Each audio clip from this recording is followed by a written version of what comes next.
모르드게는 꿀지도 아니하고 절하지도 아니하니 대궐문에 있는 왕의 신복이 모르드게에게 이르되 너는 어찌하여 왕의 명령을 거역하느냐 하고 날마다 권하되 모르드게가 듣지 아니하고 자기는 유대인이라 고하였으니 저희가 모르드게의 일이 어찌되나 보고자 하여 하만에게 고하였더라.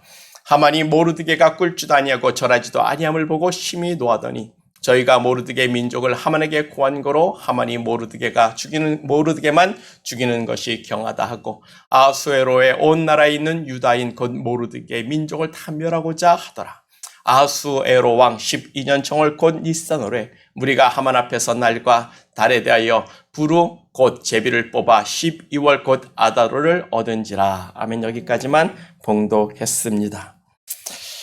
할렐루야. 오직 믿음입니다. 우리의 믿음 가운데 하나님은 역사하십니다. 아멘.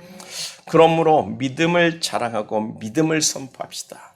우리가 우리의 믿음을 부끄러워하면 하나님 또한 우리를 부끄러워하실 겁니다. 그래서 믿음의 도전을 갖자고 지난주에 말씀을 드렸던 것 아마 기억하실 거예요. 에스더가 4년간 이란 긴 세월 끝에 하나님의 은혜 가운데 사람에게 은혜를 입어 페르시아의 왕비가 되었어요. 그리고 오늘 본문 3장 7절을 보면 에스더가 왕비가 된 후 또 5년이란 세월이 흘러서 12년이 되었다라고 이야기를 합니다. 그리고 하만이란 사람이 모르드게를 인하여 유다 민족을 완전히 멸하여 죽일 계획을 가지고 있는 거죠. 그런 역사적 사건에 하나님도 모르드게와 이스라엘을 구원하기 위해서 쉬지 않고 일하시는 하나님이 되심을 우리에게 보여주고 있다는 거예요. 그래서 첫 번째로 모르드게의 공적을 생각해 볼 필요가 있습니다. 본문 19절이에요. 처녀들을 다시 모을 때에는 모르드게가 대궐문에 앉았더라.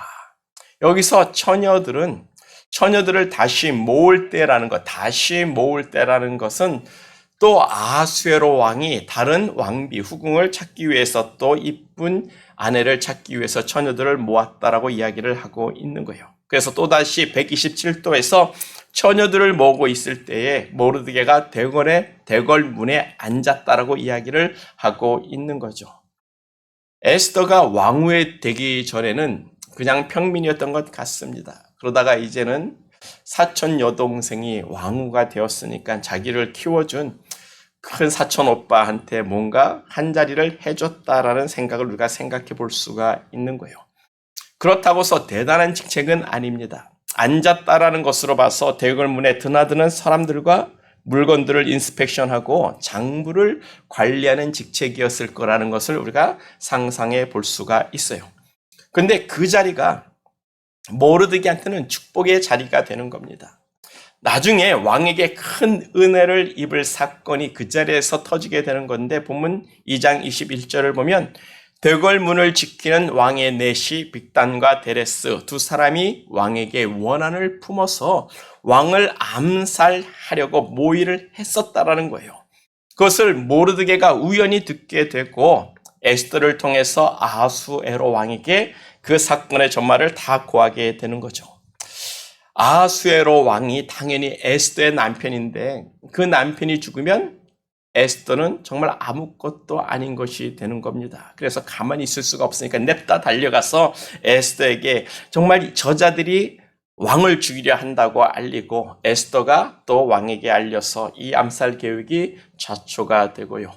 이 일이 왕의 실록에 다 기록이 되었다라고 이야기를 하고 있어요. 이런 배경을 두고 3장에서 드디어 역사적인 사건이 일어나게 됩니다. 그래서 두 번째로 생각해 볼 것이 오늘 본문의 제목인 원수는 외나무다리에서 만난다는 거예요. 외나무다리에서 만난 원수라고 제목을 했는데 본문 3장 1절입니다. 그 후에 아하수에로 왕이 아각 사람 함무다다의 아들 하만의 지위를 높이 올려 함께 있는 모든 대신 위에 두었다라고 하는데 참 신기하죠? 옛날 말이 틀린 게 없습니다. 원수는 외나무 다리에서 만난다고 했는데 페르시아 그 타국에서 그것도 페르시아 왕을 끼고 두 원수 민족이 만나는 거예요. 유대 민족인 에스더와 모르드게 그리고 아각 사람인 하만입니다. 이 두 사람의 민족이 역사적으로 오래전부터 원수지간이었어요. 아마도 아각이라는 이름을 어디서 많이 들어보셨을 겁니다. 지난주 금요일에 우리가 아마 사무엘상 15장을 읽었을 텐데 거기에 이 아각이라는 사람이 나와요. 이 아각이라는 이름은 사울 왕이 진멸하고자 했던 아멜렉 족속의 왕의 이름입니다. 그래서 아각 사람이란 아멜렉 족속의 아각 자손을 의미하고 있는 거예요. 이 아멜렉 족속은 이스라엘과 원수였고 또한 하나님과도 원수였습니다. 여러분, 그 원수지간이 어떻게 된 줄 알고 계시죠? 아실 줄 믿습니다. 이스라엘 민족이 출애굽하는 거예요. 애굽에서 이제 하나님이 이끌고 그 60만 되는 엄청난 사람을 이끌고 나오는 겁니다. 근데 그 중에서 지친 사람들이 있을 거 아니에요. 그 광야 길을 걷고 오다가 지친 사람들이 있을 것 아닙니까? 그런 사람들이 맨 꽁무니에 뒤처져가지고 좀 떨어져서 이렇게 쫓아가는데 이 아멜렉 족속이라는 자들이 그 뒤처진 사람들, 꽁무니에 뒤처진 사람들에게 몰래 습격해가지고 그들을 죽이고 그들의 것을 탈취해 갔단 말이에요. 그래서 신명기 25장 17절과 19절입니다. 너희는 애굽에서 나오는 길에 아멜렉이 너에게 행한 일을 기억하라. 곧 그들이 너를 길에서 만나 내가 피곤할 때에 내 뒤에 떨어진 약한 자들을 쳤고 하나님을 두려워하지 아니하였느니라. 그러므로 내 하나님 여호와께서 내게 기업으로 주어 차지하시는 그 땅에서 내 하나님 여호와께서 사방에 있는 모든 적군으로부터 내게 안식을 주실 때에 너는 천하에서 아멜렉에 대한 기억을 지워버려라. 너는 그것을 잊지 말고 반드시 할지라. 이렇게 하나님께서 명령을 주신 거예요. 하나님이 정말 화가 나신 겁니다.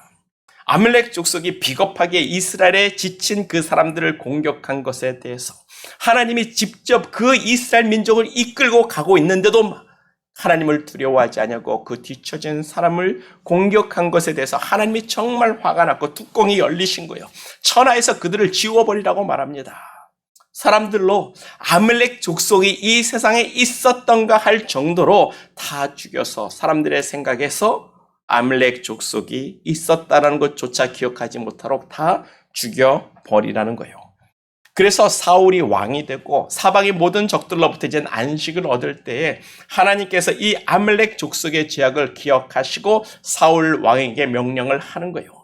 너는 가서 아멜렉 족속을 치되 남녀노소 젖 먹는 아이까지라도 살려주지 말고 다 죽이고 우양과 낙타까지도 다 하나도 남기지 말고 죽이라고 하나님께서 사울 왕에게 명령을 하신 겁니다. 그런데 뭡니까? 사울 왕이 죽일 자만 죽였다라고 이야기하는 거예요. 좋은 것들은 남겼다라고 이야기합니다. 하찮은 것들은 죽이고 좋은 것은 남겨가지고 잡아왔습니다. 아주 진멸하지 않았어요. 그리고 아멜렉 왕 아각을 사로잡아 왔던 것을 사무엘 선지자가 왜 하나님께 순종하지 못했냐고 하면서 진노하면서 아각의 머리를 탁 쳐서 사무엘 선지자가 죽였어요. 그런데 그 아각 자손들이 이때까지도 살아남아서 이스라엘을 괴롭히는 겁니다. 그래서 그때 그 유명한 말씀이 남게 되는데 순종이 제사보다 낫고 하나님의 말씀을 듣는 것이 수양의 기름보다 낫도다. 아멜렉을 멸종시키라는 그 여호와 하나님의 말씀에 불순종한 사울 왕을 책망하셨던 거예요. 그 때문에 살아남은 아멜렉 족속들이 수백 년간 이스라엘을 괴롭히고 마지막으로 히스기야 왕 때 가나안에 남아있는 아멜렉 족속을 다 멸하게 되는데 그 이후로는 성경에서 이 아멜렉 족속에 대한 말씀이 전혀 나오지가 않았어요. 그러다가 갑자기 에스더서에 나오는 겁니다. 이 아멜렉 족속 아각 왕의 후손들이 남아서 페르시아 왕국에서 힘을 키웠고 아하수에로 왕의 다음가는 제2인자가 된 것을 오늘 성경은 우리에게 말씀해 주고 있는 거예요. 그 사람이 누구요? 하만입니다. 하만. 그런데 모르드게가 뭐라고 했습니까? 나는 유대인이라고 했어요. 그래서 나는 왕의 명령이라도 나는 하만에게 절하지 않겠습니다. 모르긴 몰라도 하만이 그런 원수 아각 자손이라는 것을 모르드게가 알았기 때문은 아니었을까? 하나님이 정하신 그 이스라엘의 원수와 하만에게는 전하지 않겠다는 것, 아마 그런 의도가 남아 있었을 거라는 것을 우리가 생각해 볼 수 있는 거죠. 그런데 나는 유대인이라고 하는 그 모르드게를 보고 대궐문을 지키던 왕의 신하들이 이것 봐라. 모르드게가 유대인이라고 좋은 구경거리가 생긴 것 같다라고 생각을 하기 시작합니다. 그래서 하만에게 가서 다 말하는 거죠. 바벨론 느부갓네살 왕과 메대 왕 다리오 왕과 페르시아의 초대왕 고레스 왕이 조서를 써가지고 그 각 127도가 되는 그 모든 땅에 조서를 써서 이스라엘의 하나님은 유대인의 하나님은 신들의 신이라고 하늘의 신이라고 그 하나님을 믿는 유대인들이 지금 왕의 명령을 거역한다고 이야기를 하고 있는 거예요. 아니 그런 신들의 신 중에 신을 섬기는 그 유대인들이 지금 이 하만을 거역하고 왕을 거역하고 있다고 생각하니까 야 이것도 어떤 일이 벌어진지 한번 우리 보자. 그래서 하만에게 가서 대궐문에 앉아있는 이 모르드게가 자기는 유대인이라고 하면서 왕의 명령이 있음에도 불구하고 나는 하만에게 절하지 않겠다고 합니다. 라고 가서 다 우리말로 곤질러버린 거죠. 다 고소하고 찔러버렸습니다. 정말 원수는 외나무 다리에서 만난다고 했는데 이 둘의 싸움이 이젠 피할 길이 없게 된 거예요. 페르시아 왕을 끼고 아하수에로 왕을 끼고 한쪽은 에스더를 끼고 있는 모르드게와 한쪽은 제2인자가 돼버린 큰 하만입니다.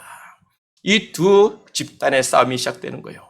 이 싸움은 결국은 네가 죽든지 내가 죽든지 둘 중에 하나가 되는 건데 단순히 한 사람의 문제가 아니라 민족과 민족의 싸움이 되고 있음을 우리는 성경을 통해서 알 수가 있다는 겁니다. 여러분들이 만약 아각 사람이라고 한다면 내 민족을 그렇게 말살시키려는 유대인이 정말 미웠을 겁니다. 그렇죠? 이스라엘이 아말렉 족속을 이 세상에서 거진 진멸해가지고 쫓겨났단 말입니다. 그래서 아말렉 족속이 아니라 아각인, 아각 사람이라고 이스라엘 아말렉 족속에서 겨우 남은 왕의 이름의 후손으로 가지고 불리게 된 건데 만약 하만이 절하지 않는 이 모르드게를 개인적인 원수로만 여겼다면 당장에 달려가서 몽둥이 찜질을 할 수도 있었을 거예요. 근데 하만에게는 그 모르드게 한 사람이 아니라 유다 민족에 대한 악감정이 남아있기 때문에 이 일로 페르시아에 있는 모든 유대인들을 죽이겠다라고 음모를 꾸미게 되는 거예요. 이 일이 성공한다면 예루살렘으로 돌아가서 하나님의 성전을 건축하고 있는 그 에즈라와 느헤미야는 그 다음 세대예요. 그 에즈라 그 사람들도 다 그곳에서 원수된 사람들에게 다 죽임을 당해야 하는 겁니다. 그러니까 엄청난 일을 이 모르드게가 계획을 하고 있는 거예요.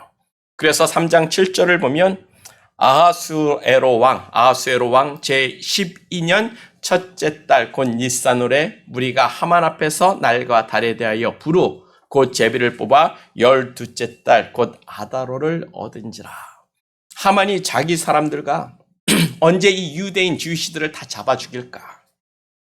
그 날짜를 한번 우리가 뽑아보자. 아마 자기들끼리 자기의 신들의 이름을 불러가면서 어느 날 뽑아야 저들을 죽이는데 가장 좋을까요? 해가지고 제비를 뽑았더니 그해 12월 13일로 날짜가 잡힌 겁니다. 그래서 하만이 날짜를 정하고 아하수에로 왕에게 나가서 한 민족이 페르시아 각 지역에 흩어져 살고 있는데 그들의 법이 만민의 법과 달라서 왕의 법률을 지키지 않습니다. 그들은 유대인의 법이 있고 유일신을 섬기는 종교인들이기 때문에 결코 당신의 법, 왕의 법을 따를 수가 없습니다. 그들을 그대로 두면 왕이요 당신에게 유익할 게 하나도 없습니다. 저들이 왕의 명령을 거역하니 다른 민족들도 본받아서 왕의 명령을 거역할 겁니다. 왕이요 이것을 옳게 여기시면 조서를 내려서 저들을 진멸하소서. 그들로 인해 왕이 손해가 보는 것이 있다면 세금을 걷어들이는데 조금 손해보는 것이 있다면 내가 은 1만 달란트를 왕에게 드려 왕의 손해가 없게 하겠나이다. 그렇게 페르시아 왕에게 가서 고소를 하니까 아하수에로 왕이 그래 네 말이 옳다. 네 맘대로 해라. 그러면서 왕의 인장 반지를 꺼내가지고 하만에게 줘서 네가 알아서 조서를 써가지고 그들을 다 진멸하도록 하라. 그렇게 명령이 떨어지는 겁니다. 그래서 3장 12절과 13절을 보면 하만이 왕의 이름으로 조서를 써서 127도 각 지방에 각 문자와 각 언어로 쓰고 왕의 인장을 꾹 눌러 발표하고 포발꾼을 보내서 각 도마다 다 보냈다라고 이야기를 하고 있습니다. 각 지방에 파발을 보내니 12월 13일 하루 동안에 유대인을 죽이되 남녀노소를 가리지 말고 다 죽일 것이며, 그리고 그들의 물건을 탈취하라고 조서를 써붙이는 거예요. 남녀노소, 젖먹는 어린아이까지 다 죽이라고 합니다. 그날 하루 동안 무조건 죽여랍니다. 그냥 죽이는 게 아니라 그들을 죽이고 그들의 물건, 그들의 보석, 그들이 소중히 여기는 것을 너희들이 다 가져가라고 합니다. 이 조서가 관공서와 각 고을마다 붙었을 때 이 왕의 문서를 보는 순간 유대인들의 마음이 어땠을지 여러분 상상이 되십니까? 그렇지 않아도 타국에서 이민자로 살면서 타 종교와 다른 신앙을 가지고 살기 때문에 참 많이 어려움을 겪고 부딪히는 민족이에요. 또 유대인들은 똑똑하고 또 장사도 잘하고 돈 버는데도 귀신들입니다. 엄청난 시기와 질투를 받았을 텐데 유대인들을 미워했던 히틀러 같은 사람들이 아마 신이 나가지고 그래 너 잘 만났다. 내가 그날을 기다렸다. 내가 널 반드시 죽이고 네 집안에 있는 그 금부치, 은부치, 목걸이 탕 내가 다 가져오리라. 아마 신났을 거예요. 타국에서 온 놈들이 돈도 잘 벌고 잘 사는 것이 믿고 그렇게 시겠던 사람들이 유대인들의 그 가게와 재산을 뺏을 수 있는 기회가 생겼으니까 얼마나 신이 나겠습니까? 또 유대인들에게 빚을 진 사람들이 얼마나 좋겠어요. 야, 저놈 죽이면 내 빚 안 갚아도 된다. 유대인에게 원한 감정 있는 사람들마다 그날을 기다리면서 칼을 싹싹 갈고 있었을 거예요. 상상이 되시죠? 독일 나치 영화를 보면 독일 군인들이 유대인들의 금리빨도 뽑았습니다. 이때도, 이 페르시아 때도 왕의 명령으로 합법적으로 유대인들을 죽이고 그들의 돈을 뺏을 수 있으니 세상에 이런 굴러온 떡이 어디 있겠냐고요. 그래서 그해 12월 13일은 많은 사람들이 유대인을 죽이려고 칼을 갈고 있었을 겁니다. 그런데 반면에 유대인들은요, 이 12월 13일이 그들에게 있어서는 마지막 날이 되는 겁니다. 그냥 그날에는 돼지 목을 따듯이 내 목이 따지는 날이라고 생각해 볼 때 얼마나 두렵고 얼마나 근심되며 그 마음이 어땠을지를 한번 생각해 보자고요. 사는 것이 아니었을 겁니다. 근데 그 왕의 조서가 페르시아 수산궁에 제일 먼저 붙어버렸어요. 그래서 세 번째로 모르드게의 반격이 시작이 됩니다. 모르드게의 반격이 시작이 되는 거예요. 본문 4절 1절입니다. 본문 4장 1절입니다. 모르드게가 이 모든 일을 알고 자기 옷을 찢어버리고 굵은 베옷을 입고 죄를 뒤집어 쓰고 성중에 나가서 대성통곡하며 에스더에게 가고자 대궐 문 앞까지 걸어간 거예요. 그런데 굵은 베옷을 입은 사람은요, 대궐문에 들어갈 수가 없었습니다. 굵은 베옷을 입었다는 것은 말 그대로 초상이 났다는 뜻인데, 사람이 죽었다는 뜻인데, 그런 사람들을 부정타게 왕궁에 들여보낼 수는 없는 거죠. 그때부터 모든 유대인들도 모르드게와 같이 굵은 베옷을 입기 시작하는데, 각 지방 유대인들도 굵은 베옷을 입고 애통하며 금식하기를 시작하는 겁니다. 금식하기를 시작하는 거예요. 기도하기를 시작하는 겁니다. 이것이 유대인들의 유일한 반격입니다. 금식하는 것이 유대인들의 반격이 되는 거예요. 왜요? 우리의 싸움은, 신앙인의 싸움은 육의 싸움이 아니라 영적인 싸움이라고 했습니다. 그래서 신앙인들의 반격할 수 있는 것은 주먹 쥐고 칼을 들고 달려드는 것이 아니라 하나님께 무릎 꿇고 기도하는 거예요. 그것도 베옷을 입고, 굵은 베옷을 입고 통회하며 하나님께 기도하는 겁니다. 본문 3절을 보면 그때부터 굵은 베옷을 입고 죄를 뒤집어 쓰기 시작한 유대인들이 무수히 많았다고 기록을 하고 있는 거예요. 유대인들의 대반격, 민족적인 대반격이 시작이 되는 건데, 이것이 하나님을 믿는 사람들이 할 수 있는 가장 큰 일이고 강하고 가장 먼저 해야 할 일이라는 것을 우리들에게 보여주고 있는 거예요. 그래서 금식하며 하나님께 부르짖고 있습니다. 보세요.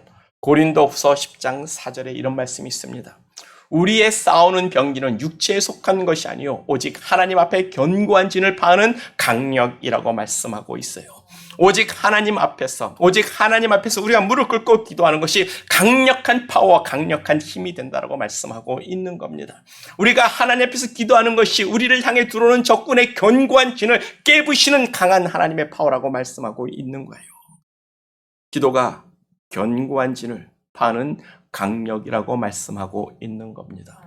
기도가 우리의 영적인 미사일도 되고 폭탄도 되고 심지어 때로는 핵폭탄도 될 수 있다라고 말씀하고 있는 거죠. 기도의 힘을 잊지 마시기를 바랍니다. 기도가 우리가 가질 수 있는 가장 큰 무기가 되는 겁니다. 그래서 모든 유대인들이 그날에 금식하며 기도하는 건데, 유대인들에게 있어서 환난을 당하거나 전쟁이라든가 어떤 큰 고난을 당하는 것은요, 자신들의 죄와 연관이 있다라고 믿었습니다. 그것이 역사적인 그들의 교훈이고, 우리가 욥기를 통해서도 우리가 환난을 당하면 우리가 하나님 앞에 죄를 졌다라고 이야기하지 않습니까? 그게 새 친구 내 친구의 말인데 결코 틀린 말은 아니라는 것을 우리는 생각해 볼 수가 있는 거예요. 유대인들은 그런 역사적인 교훈을 통해서 우리가 또 죄를 범했구나, 내가 하나님 앞에 범죄했구나, 내가 회개하지 않았구나, 그래서 자신들의 옷을 찢고 굵은 베옷을 입고 죄를 뒤집었으며 다 같이 대궐문 앞에서 하나님께 부르짖고 기도하고 있는 거예요. 하나님, 우리의 죄를 용서하여 주시고 우리를 이 환난에서 구원해 주시옵소서. 그런 금식 기도로 하나님께 부르짖고 있는 건데, 세상 사람들이 볼 땐 참 미련하고 참 이성적이지도 못하고 저런다고 뭐가 될까, 그런 이야기를 할 수도 있겠지만, 우리 신앙인들, 하나님을 믿는 사람들에게 있어서 옷을 찢고 굵은 베옷을 입고 죄를 뒤집어 쓴다는 것은 우리의 죄를 회개하며 하나님의 구원을 바라는 믿음의 발로요, 하나님이 가장 기뻐하시는 일인 줄 믿습니다. 그래서 우리 그리스도인들은 환난날에 세상을 도움을 찾는 것보다 먼저 무릎을 꿇고 우리 자신을 돌아보고 하나님을 찾으며 기도해야 되는 거예요. 그것이 우리가 가장 먼저 해야 할 일인 줄 믿습니다. 그것이 우리 하나님을 믿는 사람들이 가질 특성, 스페셜리티가 돼야 한다는 거예요. 그래서 우리는 기도하는 사람들이 돼야 하는 줄 믿습니다. 하나님을 믿으면 기도해야 합니다. 기도하는 사람이 하나님을 믿는 사람이라는 거예요. 그래서 모르드게와 각 지방에 있는 유대인들이 굵은 베옷을 입고 모두 금식합니다. 금식은 내 자아를 죽이는 겁니다. 하나님 앞에서 내가 죽게 아니면 까무러치기라고 하나님을 구하고 찾는 거예요. 나를 죽이는 가장 겸손한 모습일진데, 하나님 앞에 때로는 그렇게 죽게 아니면 까무러치기라고 하나님을 찾아야 되는 그런 기도가 필요한 줄 믿습니다. 그래서 금식 기도가 있는 건데, 금식은 내가 죽으면 죽겠다는, 내가 죽으면 죽겠다는 그런 믿음의 고백을 가진 기도가 되는 거예요. 때론 우리가 그런 마음을 가지고 하나님을 찾아야 할 것을 성경은 우리들에게 말씀해 주고 있는 줄 믿습니다. 여러분들이 믿음이 아주 좋아서 하나님이 알아서 다 구원해 주실 거야, 나는 하나님이 구원하실 것을 믿어, 그렇게 담대해도 우리는 그렇게 하나님의 구원을 믿고 부르짖고 기도해야 한다라는 겁니다. 하나님이 그렇게 하나님을 찾고 구하고 기도하는 것을 기뻐하시고 응답하시는 줄 믿습니다. 그래서 에스겔서 36장 37절을 보면 이런 말씀이 있습니다. 주 여호와께서 이같이 말씀하셨느니라. 여호와 말씀이, 그래도 이스라엘 족속이 이같이 자기들에게 이루어지기를 내게 구하여야 할지라. 그래도 이스라엘 민족이 이처럼 자기들에게 이루어지기를 내게 구하여야 할지라. 그러면 내가 그들의 수요를 양떼같이 많이 있게 하리라. 여호와 하나님께서 바벨론으로 잡혀간 유대인들을 다시 70만에 되돌려 오겠다는 겁니다.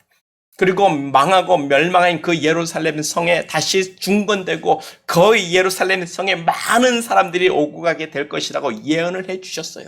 내가 그렇게 할 거라고 하나님이 예언해 주셨습니다. 그러면서 하시는 말씀이 뭐예요? 그래도 이스라엘 족속이 그와 같이 되기를 나에게 기도해야 할지니라. 너희들이 가만히 있어도 된다라고 말씀하는 게 아니에요. 너희가 나에게 그렇게 이루어 달라고 기도해야 할지라. 그래야 내가 그렇게 응답할 것이면 내가 그 뜻을 이루겠다라고 하시는 말씀이 되는 줄 믿습니다. 우리가 아무리 믿음이 좋다고 하나님이 다 살려주실 걸, 하나님이 다 도와주실 걸, 하나님이 지켜주실 걸 하지 말라는 거예요. 너희가 정말로 나를 믿으면, 내가 그렇게 할 것을 믿으면 나에게 부르짖고 기도하라는 겁니다. 그만큼 우리가 하나님께 부르짖고 기도할 때 하나님께서 하신 일이라는 것을 그때 우리가 비로소 확실히 하는 것 아닙니까? 우리가 기도하지 않았는데 그냥 그 일이 됐으면 그냥 어떻게 해요? 하나님 앞에 특별히 그만큼 또 감사할 일도 적어진 거예요. 아니, 될 줄 알았어. 그걸로 끝나는 겁니다. 근데 내가 하나님 이것을 이루어 주시옵소서, 이걸 해 주시옵소서, 이거를 구원하여 주시옵소서, 나를 도와달라고 하나님께 6개월 동안 막 울며 부르짖고 기도하다가 그 일이 이루어졌을 때 그 감격이 얼마나 크겠습니까? 하나님이 아셨습니다. 하나님이 해주신 건 너무나도 감사합니다. 그런 하나님에 대한 영광 돌림이 하나님께 온전히 이루어지는 거예요. 하나님께서 뭐라고 말씀하십니까? 내 영광을 다른 사람에게 주지 아니하리라. 하나님이 영광 받으시기 위해서 너는 그것을 내게 구하고 나는 그것을 너에게 이루어 줄 것이고 그로 말미암아 너는 나에게 영광을 돌리라고 말씀하시는 것 아니겠습니까? 그래서 우리가 하나님이 나를 돕고 나를 구원하실 것을 알아도 우리는 그렇게 하나님께 부르짖고 기도해야 하는 거예요. 보세요. 이 모르드게가 그렇게 굵은 베옷을 입고 하나님께 금식하며 기도했는데 그 모르드게의 마음엔 뭐가 있었습니까? 확신이 있었어요.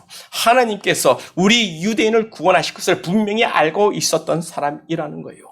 그런 믿음을 가진 사람이니까 나는 유대인이라고 자기의 정체성을 드러낼 수 있는 겁니다.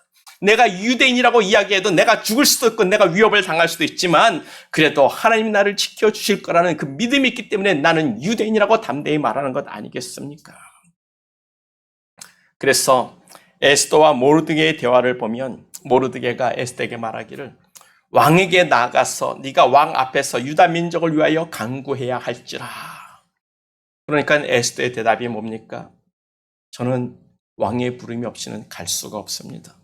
왕의 부름이 없이 내가 왕의 뜰 안에 들어갔다는 그 자리에 아마 활에 맞아서 죽을 수도 있습니다. 내가 그 안에 들어갔다가 왕이 금 지팡이를 나에게 내밀지 않으면 나는 그날로 그냥 버림받는 여자가 될 수도 있습니다. 페르시아의 법을 따르지 않았기 때문에 나는 폐위가 될 수도 있습니다. 나는 왕의 부름이 없이는 왕 앞에 나갈 수 없습니다. 지난 30일 동안 나는 왕을 쳐다보고 만난 적도 없습니다라고 이야기하니까 모르드게가 뭐라고 합니까? 네가 왕궁에 있으니까 혼자 살 것이라고 생각지 말라. 이때 네가 만약 잠잠하면 유대인들은 뭐요? 다른 데로 인하여 구원을 얻을 것이나 너와 내 아버지 집은 망하리라. 보세요. 모르드게는요. 하나님께서 유대인을 구원하실 거라는 그런 확신한 믿음을 가지고 있었단 말입니다. 그럼에도 이 치욕적인 사건으로 인하여 옷을 찢고 거친 베옷을 입고 나는 죽었습니다고 하나님께 금식하며 간절히 부르짖고 기도하고 있는 거예요. 우리가 이 모르드게의 믿음을 배워야 하는 줄 믿습니다.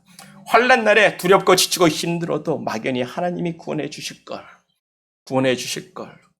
하지 말고 하나님께 부르짖고 기도하라는 거예요. 죽기 살기로 기도하라는 말씀입니다. 하나님이 그것을 원하시고 있습니다. 하나님은 그렇게 하나님을 간절히 찾는 자들을 구원하시는 하나님이 되십니다. 그 하나님의 마음을 우리가 알고 기도하는 사람들 되기를 축복합니다. 기도가 때로는 정말 힘들어요. 하나님 앞에 죽겠다라는 각오로 기도할 때가 있습니다. 에스더가 그 육적인 왕을 만나러 가는 것도 내가 죽으면 죽으리다 라고 했는데 하물며 우리가 하늘의 하나님, 하늘의 왕이신 하나님을 만나겠다는 것이 쉽겠습니까?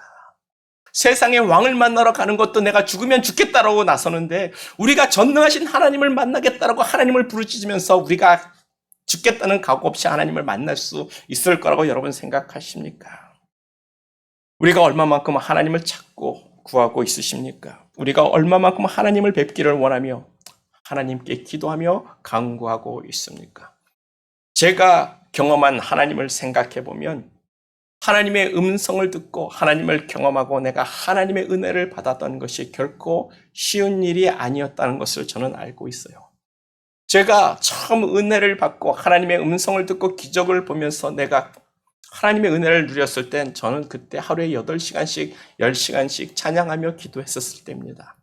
일하면서 아무도 없는 그 빈 공간에서 혼자 일하면서 찬양으로 기도하면서 찬양에 내가 가사를 붙여가지고 기도하면서 하루 온종일 혼자서 찬양하면서 기도하면서 주신 그 은혜가 너무나도 컸기 때문에 제가 목회자가 될 것을 그때 하나님 앞에 고백을 했었는데 하나님의 능력과 은혜를 경험하는 것이 결코 쉽지가 않아요.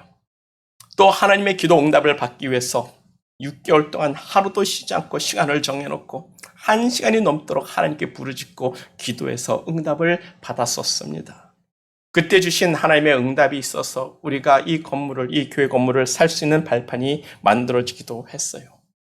그런데 그렇게 기도하는 것이 너무 힘들어서 막 6개월 동안 저녁 9시 되면 지하실에 내려가서 하나님 앞에 부르짖고 기도하는 것이 너무 힘들어서 하나님, 난 2번 다시 이렇게 기도하고 싶지 않습니다라고까지 그렇게 기도하면서 하나님 앞에 고백한 적도 있습니다. 제가 그렇게 말하는 것이 지금은 너무 후회가 되고 회개를 하고 있습니다. 하나님을 경험하는 것, 하나님의 기도 응답을 받는 것, 여러분 절대 쉬운 일 아니에요. 그만큼 죽으면 죽으리라는 각오와 결단이 필요한 줄 믿습니다. 하나님이 다 알아서 해주실 것이다. 너무 좋고 큰 믿음 같은데 아닙니다. 하나님은 우리가 그만큼 하나님께 부르짖고 기도하기를 원하시고 있습니다. 그래서 누가복음에서 기도하는 것을 이렇게 가르치잖아요. 구하고 찾고 두들기라. 3번이나 강조를 합니다. 너희가 구하면 구해줄 것이요, 찾으면 찾으실 것이요, 두들기면 열리리라. 단순히 기도하지 않은 것, 이 3번을 반복한다는 것은 그만큼 우리가 열심을 가지고 하나님 앞에 기도해야 할 것을 말씀하고 있는 거예요. 그래서 예레미야 29장 12절을 봐도 마찬가지입니다. 너희는 내게 부르짖으며 와서 내게 기도하면 내가 너희를 들을 것이라고, 하나님을 부르짖고 찾아야 할 것을, 그것이 기도하는 법이라고 가르쳐주고 있는 거예요. 조용히 기도할 때도 있고 묵상으로 기도할 때도 있습니다. 그러나 때로는 우리는 하나님께 부르짖고 기도할 때도 있는 줄 믿습니다. 그렇게 모르드게와 유대인들은 페르시아에서 만난 그 원수 하만의 문제로 육적인 싸움이 아니라 영적인 싸움, 하나님께 부르짖고 기도하는 싸움에 들어갔다라는 것을 우리에게 말씀해주고 있는 거죠. 모르드게는 하나님이 구원하실 것을 이미 믿었고 알고 있었지만 굵은 베옷을 입고 구원을 얻기까지 하나님께 부르짖고, 또 에스더가 아니면 하나님은 다른 방법으로도 우리를 구원하실 거라는 그 믿음을 가지고 하나님께 부르짖고 기도한 사람이라는 겁니다. 우리가 이 모르드게의 믿음을 배워 환난 날에 기도하고 하나님의 응답으로 하나님을 영화롭게 하는 귀한 믿음의 사람들 되기를 예수님의 이름으로 축복합니다. 그래서 결론이죠. 다음 주에 나눌 말씀이기도 합니다. 본문 16절이에요. 4장 16절, 에스더의 대답인데, 당신은 가서